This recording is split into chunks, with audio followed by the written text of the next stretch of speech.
बोले, क्या बोले? धतूरा बोले, क्या बोले?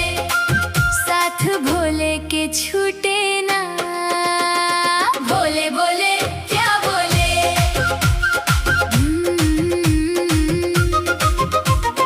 माथे चंदन, हाथ में गंगा जल, मनवा में बसल शिव के संबल।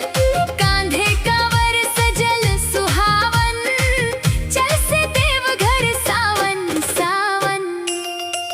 डमरू बोले, क्या बोले? घंटी बोले, क्या बोले? भक्ति बोले, क्या बोले? श्रद्धा बोले, क्या बोले? साथ भोले के छूटे ना।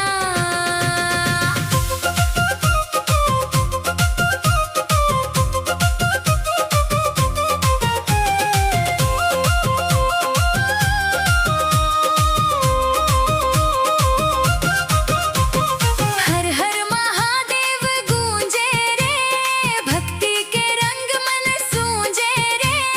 बैद्यनाथ धाम बुलावेला, भोले बाबा अपनावेला। कांवर बोले, क्या बोले? गंगा जल बोले, क्या बोले?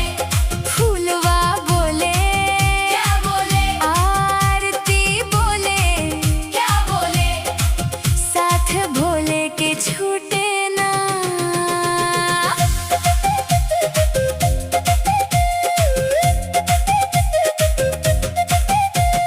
भोले बाबा दानी महान, पूरा कर ले सब अरमान। जय जयकार गूंजे चारों ओर, भक्तन के भर दे ले भंडार। भोले बोले, क्या बोले?